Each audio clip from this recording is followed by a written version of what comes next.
Bonjour à toutes et à tous, c'est Hermès, j'espère que vous allez bien. Journée un peu chaotique hier, on était un peu dans l'incertitude, un peu dans la peur, voire dans l'extrême peur. J'ai vu beaucoup de commentaires sur YouTube, donc j'imagine qu'il y a beaucoup d'humour aussi, bien évidemment, puisqu'on essaie d'être préparé, on s'attend à ce type de situation, et c'est important en fait d'essayer d'agir quand ces situations se présentent, plutôt que de les subir. Et j'ai vu beaucoup de commentaires nous parler de je vais faire les soldes, j'ai racheté quelques cryptos, c'est super intéressant, c'est maintenant ou jamais, etc. Machin. Bon, faites attention, parce que souvent dans les soldes, il y a les deuxièmes et les troisièmes des marques. Donc on ne sait pas à quel moment ça va s'arrêter. Donc on peut se saisir d'une situation par rapport dans une peur extrême ou dans une situation chaotique, mais on attendra les structures. C'est important d'attendre patiemment des structures. Tant qu'il n'y a pas de structure clairement identifiée, malheureusement la chute peut s'accélérer. Parce que j'ai l'impression qu'on voit quelque chose de très intéressant, mais on en parle juste après ça.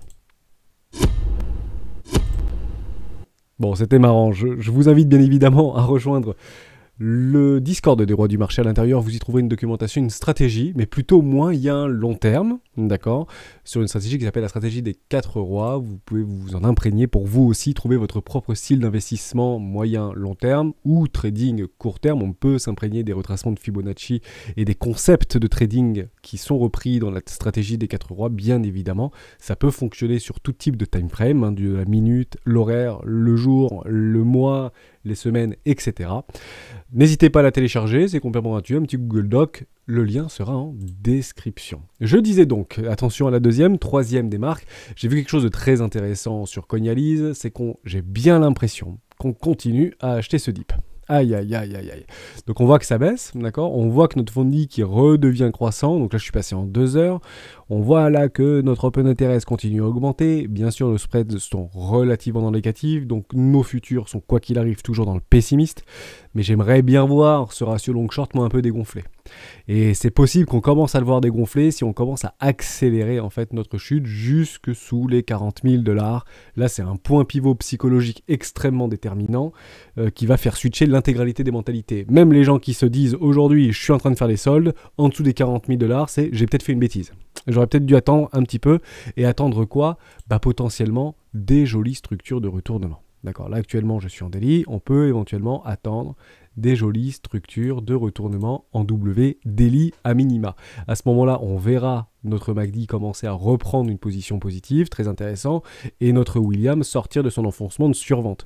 Je rappelle que si notre moyenne mobile rentre dans une situation de survente, on peut y rester longtemps. Regardez juste ici, on est rentré dans une situation de survente, c'était ici très clairement, c'était pas le meilleur moment d'acheter ce marché. On a fait un rebond technique, au même titre que ici, on peut très bien faire un rebond technique pour continuer la baisse. Ok, donc attention, on attendra des jolies structures, le fait de poser des bottoms en hiver et de faire des jolis rallyes au printemps. On est encore en hiver, d'accord ?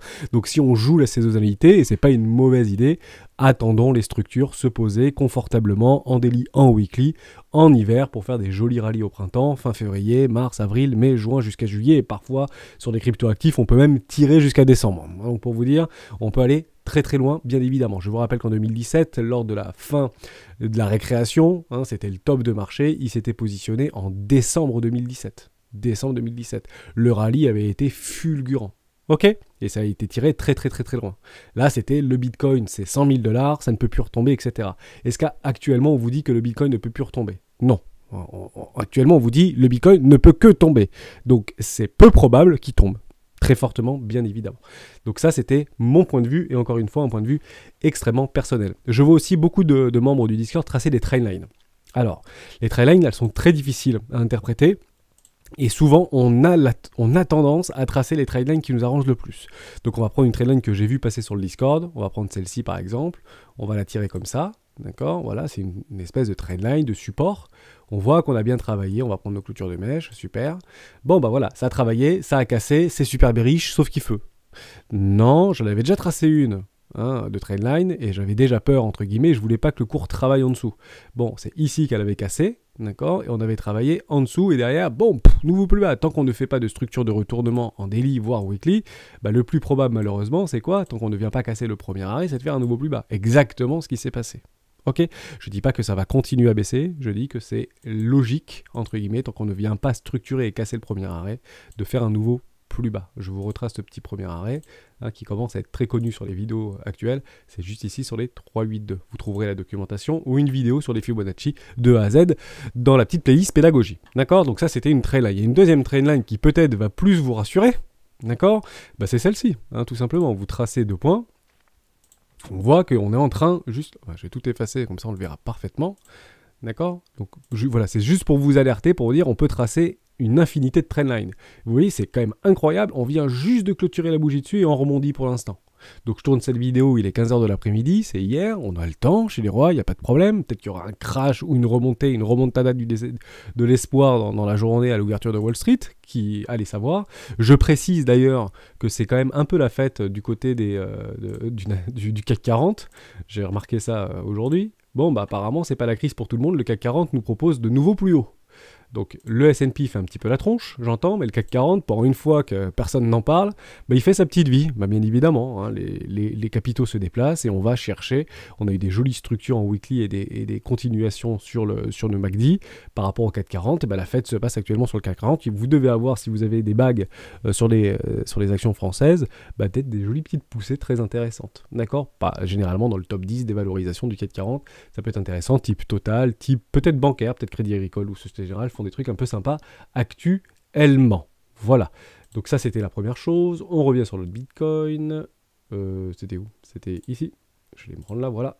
Est-ce qu'on va retrouver notre headline? Oui, on trouve notre headline. Donc c'est incroyable. Est-ce que ça peut faire ça? Bah complètement, ça peut faire ça. On ne le sait pas. Mais faites attention au niveau des trendlines. Par contre, ce que vous pouvez tracer, ce sont des supports et résistances. Et on peut tracer des supports et résistances plus ou moins puissantes. Je vais en tracer 2. La première, c'est celle-ci. Et là, on peut partir du constat que ça a été énormément travaillé. Vous voyez que ici, c'est rebondi, on est reparti, on a créé cette pattern, on est venu travailler ici, c'est pas passé, on est venu la pulvériser, on repasse en dessous derrière, ça fait un énorme support juste là.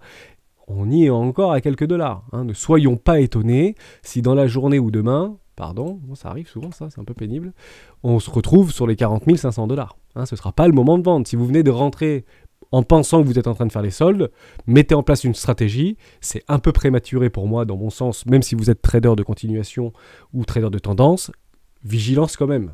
Les plus patients attendront des jolies structures. Donc vous avez celle-ci et vous avez également celle-là. Ça, c'est clairement une énorme résistance, un énorme support, pardon, qu'on aura beaucoup de mal à transpercer. Voilà, c'est clairement les deux un peu costauds, ok, que possible qu'on vienne chercher la première, moins probable qu'on vienne passer la troisième si le sentiment switch suffisamment. En somme, si la majorité des gens disent « Ok, ça ne peut plus remonter », d'accord, peut-être on casse en dessous, ça ne peut plus remonter et on commence à shorter massivement la montée. C'est-à-dire que la majorité des gens disent « Ça va baisser jusqu'à 30 000 ». Et à ce moment-là, les gens probablement vont shorter massivement, d'accord, jusqu'à se faire complètement pulvériser et on pourra pourquoi pas reprendre un joli rallye, mais pour l'instant nous n'y sommes pas. Je réponds à 3 questions, c'était important. La première, c'est Jean-Luc qui m'avait posé cette question il y a quelques jours. J'ai acheté du Oxygène, que penser de cette crypto? Est-ce qu'elle recherche actuellement ou bien est-ce qu'elle est en train de mourir? J'ai revendu ce que j'avais pris car la pente reste pointée au sud. D'accord, Oxygène, on va aller regarder sur CoinMarketCap pour voir tout l'historique. Oxygène, Jean-Luc, est-ce que c'était une Oxy, j'imagine que c'est de cette crypto que tu parles. Donc, microcap, actuellement, si vous achetez ce truc-là, vous n'achetez pas une microcap à 35 millions, vous achetez un truc à 8 milliards. Ok? Donc, ça doit être un truc un peu sympa quand même. D'accord? Bon, ok. Il faut d'abord, la première chose à regarder, c'est à combien les premiers investisseurs, les venture capital ont acheté. Et ça, généralement, vous l'avez dans le livre blanc. Donc ça, vous pouvez aller le regarder. Juste ici, pardon. Et logiquement, vous avez en fait... Est-ce que ça va marcher? Non? Ah ouais, d'accord. Il faut mon adresse mail pour avoir le livre blanc. Vous êtes magnifiques, les gars. .fr. Ah oui, d'accord. Ils sont pas mal, les mecs. Bon. Alors, on va mettre le vrai adresse mail. Il n'y a pas de problème. remora@gmail.com. Est-ce que ça va marcher? Je n'ai même pas fait. Je suis bien sur le truc, je suis pas en train de docsand. C'est bien sécurisé, oui, bon. Il n'y a pas trop de problème là-dessus. C'est bon, logiquement. Oui, merci. Bon, bah, tu m'enverras des mails, Oxygène. Ça me donnera un petit bol d'oxygène. Allez, je descends et on va essayer de trouver où est-ce qu'il y a marqué la distribution des tokens en fonction de la team, etc. C'est long. Voilà, on y est, super. Bon, je le découvre avec vous. Donc c'est 10 milliards de tokens, d'accord. Actuellement, la team, elle se réserve 10% en allocation. Community Fund, ok, 20%. Serum, Product Private Sales, 10%. Ok. Par contre, on ne sait pas combien ça a été livré, ce truc. C'est loqué 0. Alors, c'était combien, les premières ventes? Est-ce qu'on le voit quelque part, ce truc? Parfois, ils disent il faut que j'y aille, Oxygène. Est-ce que je peux aller voir sur le site internet? Oxygène. On va regarder si on ne voit pas les tokens qui sont. C'est super important en fait de regarder ça. Quand on prend des décisions d'investissement, c'est à combien ils ont acheté les premiers, quoi. Peer-to-peer protocol machin. Est-ce que je peux le trouver quelque part, ça? J'aurais pu faire mes devoirs avant, la vidéo aurait été moins longue. Je sais pas. Généralement, c'est 1 centime ou 10 centimes de dollars. D'accord? Donc, on regardera, je le posterai dans les commentaires et je l'épinglerai si je le trouve, je regarderai, mais on va pas passer la vita netalab. Donc on imagine que ce truc a été listé peut-être à 10 centimes. Donc on voit qu'actuellement, c'est 70 centimes, partez du principe que les premiers venture capital, qui ont pris énormément de profits parce que le truc est parti probablement dans la lune, bah, ont déjà pris massivement des profits. D'accord. D'ailleurs, on voit une super structure juste ici, qui retourne dans une zone de rechargement de vente logique par rapport à un retracement Fibonacci. C'est probable qu'on soit entre les 618 et les 786, et on fait de nouveaux plus bas. Ok, donc on a une grosse pattern de retournement. Est-ce que c'était bien ou pas d'acheter de l'oxygène? Peut-être que tu as regardé le fondamental. Le problème, c'est que peut-être que tu as raison en fait d'avoir acheté. Et peut-être que tu as vendu au pire moment. Même si on voit que ça dégringole encore. En somme, c'est peut-être maintenant qu'ils vont poser des bottoms de marché. C'est pour ça que je recommande, je préconise, dans une stratégie moyen-long terme, de bien tracer ces zones de rechargement, potentiellement le prendre à zéro, et commencer à structurer des investissements DCA en zone éco-classe et première classe. Hein, c'est ça qui est important. Parce qu'on pense que ici, c'était le meilleur moment d'acheter. Si vous ne prenez pas vos 110% rapidement, et il est très probable que ici vous avez eu la possibilité, regardez, 1,50 jusqu'à 2, ouais, on n'était pas loin. On n'était pas loin de prendre les 110%. Malheureusement, c'est probablement pas ce qui s'est passé. Dommage, hein, on n'arrive pas tout le temps à prendre nos profits. Mais si vous ne les prenez pas et que vous avez la possibilité de les prendre, si vous arrivez à attraper un top de marché, un bottom de marché, prenez très vite vos profits parce qu'on n'est pas du tout à l'abri de ça sur l'intégralité des cryptoactifs actuellement. Ok? Donc ça, c'était super important. Si tu étais trop surexposé sur cette crypto-monnaie, que tu as mis une grosse partie de ton capital et investi une grosse partie de ton capital sur Oxygène, et que tu vois, malgré un fondamental en béton armé probable, et que tout est dans le vert par rapport à ça, mais on voit que le cours malheureusement chute, bien évidemment, il faut accepter ses pertes et partir.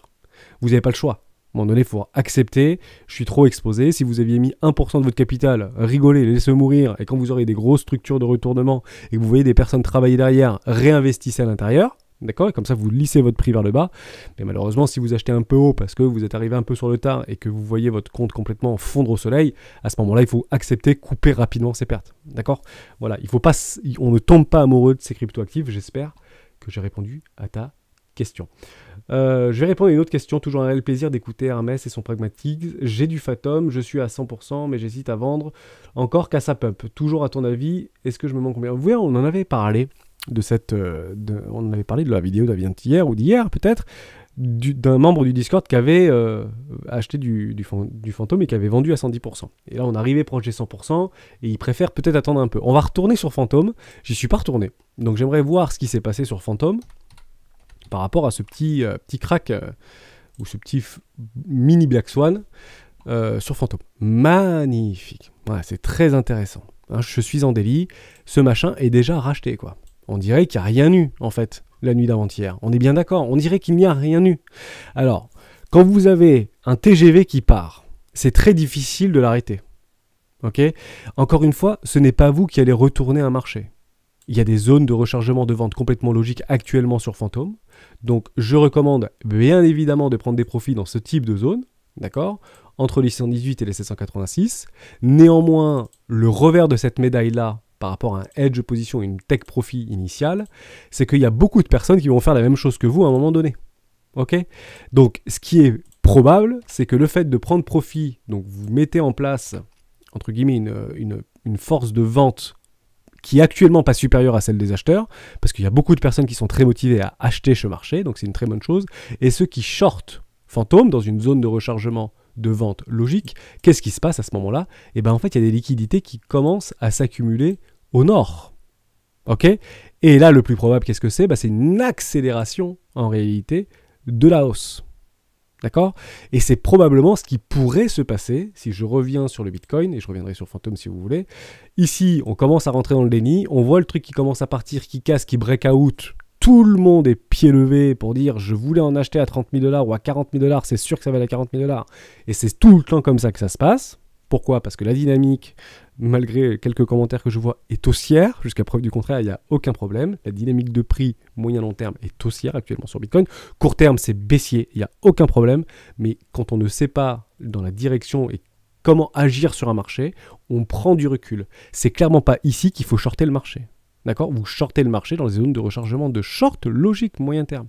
D'accord? Au même titre que ici, c'est pas là qu'on short. Ici, on achète en réalité. On est sur le premier arrêt, on l'a vu hier. C'est très très important. Hein. Mais les gens qui vendent ici, vous êtes en train de vendre vos tokens à des baleines. Voilà. Je ne dis pas que ça ne peut pas aller plus bas. Je dis juste qu'il y a des baleines qui achètent ici dans des zones de rechargement logique moyen terme, court terme, sur un premier arrêt long terme. Voilà. Ça c'est super important. Donc, dans ce déni total, on imagine, d'accord, que ça va arriver là. Ici, moi le premier, je prendrai un hedge position, mais j'accumulerai des shorts au nord, au-dessus de ma structure. Le plus probable, s'il y a une majorité de personnes qui fait comme moi, d'accord, peu de vendeurs, beaucoup d'optimistes qui achètent sur le tard, et derrière des baleines ou des traders et investisseurs qui veulent protéger leurs capitaux commencent à shorter, plus probable, faire une accélération à la hausse. Tout le monde sera content à ce moment-là. D'accord? Sauf ceux qui ont fait que shorter parce qu'ils sont ultra bearish depuis quand? Depuis là. D'accord? Et qui shortent toute la montée. Donc quand on short toute la montée, au même titre que lorsqu'on achète toute la baisse, le plus probable c'est quoi? C'est de faire de nouveau plus bas. C'est exactement ce qu'on voit et ce qu'on vient de voir sur Coinalyse. C'était super important. Je fais un petit chassé-croisé sur deux actions très intéressantes. Et je vais vous faire une liste pour ce week-end sur un top 30 des meilleures actions. Un petit peu partout dans le monde, au même titre qu'on avait fait pour les cryptoactifs. On reviendra sur les cryptoactifs, le petit listing qu'on avait fait, et on fera début de semaine prochaine un petit récap et un petit update sur comment est l'évolution actuellement de ces cryptoactifs. Est-ce que c'est intéressant de réinvestir dedans? Mais j'aimerais quand même vous faire aussi un truc sur les marchés plutôt traditionnels, parce que c'est intéressant de diversifier son capital d'investissement un petit peu, beaucoup sur la crypto si vous voulez, hein, si vous êtes un peu des guerriers, des warriors et que vous aimez ce goût du risque, mais ça peut être intéressant parce qu'on a beaucoup de personnes aussi qui viennent sur la chaîne et sur le Discord, mais qui sont plutôt intéressés par les marchés traditionnels, et c'est intéressant de faire ce parallèle-là, d'accord, pour pouvoir diversifier un petit peu son porte-monnaie. Donc je ferai une courte vidéo ce week-end, parce que c'est peut-être moins regardé pour ceux que ça intéresse, sur les actions. Et je vais me prendre un petit parallèle entre Apple et Tesla, et Alibaba et Xiaomi. Comme ça, on va y aller, je trouve ça très très intéressant. On prend Xiaomi, très rapidement, et on voit que ça ne se passe pas comme le reste, entre guillemets, du marché des valeurs technologiques. Xiaomi est dans le mal, mais actuellement, on se trouve exactement dans une zone de rechargement, d'achat, éco. Ok? Et bizarrement, on s'en fiche d'un crack obligataire, on s'en fiche d'Evergrande, on s'en fiche... En fait, c'est une mécanique des marchés financiers qui dit quoi? Qui dit, eh ben, on achète ce marché parce qu'on rentre dans une zone de vente logique et on est en train d'essayer de structurer quelque chose. Vous voyez que c'est racheté quand même, les bougies sont rachetées assez vite. On essaye de poser provisoirement des bottoms de marché. Ça peut durer longtemps, d'accord, on peut faire des choses comme ça, mais après, derrière, dès qu'il n'y aura plus de vendeurs, en sachant qu'il y a de moins en moins de vendeurs, hein, d'accord, parce que les gens vendent de plus en plus ici, donc la moins en moins de vendeurs, c'est de poser des jolis bottoms de marché en hiver et faire des jolis rallyes en été. Sur les valeurs traditionnelles, on peut faire ça pendant des mois. Hein, c'est beaucoup plus, entre guillemets, agressif et volatile sur les cryptoactifs. Sur les valeurs traditionnelles, entre guillemets, technologiques, asiatiques, européennes ou américaines, ça prend un peu plus de temps. Hein, ce qui est plutôt rassurant, hein, d'accord. Côté Apple, bon, bah, on se prend des petites claques, est-ce que c'est racheté là ou pas? Hein, on s'est pris des petites tatanes, hein, d'accord. Donc on n'a pas ouvert en gap baissier, etc. Donc il n'y a pas de souci pour l'instant. On verra pour la clôture à quel moment ça va clôturer la semaine. Et c'est important de regarder les clôtures de semaine, puisque si on se met actuellement en semaine, on va regarder tout de suite. Bon, on a joué ce petit gap-là, donc c'est bon, il a été comblé, mais on peut très bien finir la semaine sur un nouvel ATH. Ok? Et on n'en parlera déjà plus hein, des minutes de la fête d'avant-hier. D'accord? Donc ça, c'était le premier point. Petit retracement sur les valeurs tech au niveau américain, parce que très haute, Ok, mais je parle de quelques pourcents, hein, c'est pas la fin du monde du tout, mais juste pour vous faire un parallèle avec Xiaomi, au même titre que Alibaba. Hein, si vous prenez Baba, un peu la même chose, œil du mal depuis plusieurs semaines, plusieurs mois. Bon, bah moi je vais commencer à travailler des investissements exactement qui viennent me taguer ma première classe juste ici. D'accord?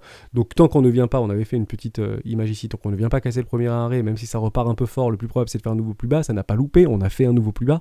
Donc les plus patients, au même titre, et je le rappelle, pour ceux qui veulent faire les soldes sur les cryptoactifs, mettez bien en place une stratégie. D'accord? Vous voulez mettre 500 € dans une crypto, on ne met pas 500 € sur les soldes. On casse en fait notre position, on met 150 € maintenant si vous voulez prendre le couteau qui tombe, à vos risques et périls. On remet 150 € quand on commence à avoir une petite structure se positionner, et on remet 200 € ou 300 €, on double notre position sur un énorme retournement de situation, une énorme structure de retournement. D'accord? Au même titre que ici, qu'est-ce que je fais moi sur Baba? J'en ai toujours pas acheté parce que j'attends tout simplement une structure de retournement long terme. Voilà, tout simplement. Je m'en fiche de l'acheter ici, je veux absolument sur ces valeurs-là, parce qu'on a des éléments fondamentaux externes qui appuient sur la tête actuellement de ces actions technologiques asiatiques, chinoises. Je veux attendre des retournements de tendance. D'accord? On est beaucoup moins volatile que sur les cryptoactifs. D'accord? On vient de casser des précédents lots juste ici, c'est pas très plaisant. Ok, on avait bien rebondi, hein, ce rebond technique était très joli, on casse. Maintenant, ce qu'il faut faire, c'est qu'on ne s'accroche pas à ses idées, on ne s'accroche pas à ses rêves, on lisse nos achats vers le bas, et j'attendrai, moi, de mon côté, sur ce type de valeur, des retournements de tendance à minimum en weekly. Ok, voilà, donc ça c'était pour moi. Et on voit, pareil, hein, sur Alibaba, qu'il y avait quand même un joli petit rebond technique. Hein. On s'en fiche un peu des minutes de la Fed, hein.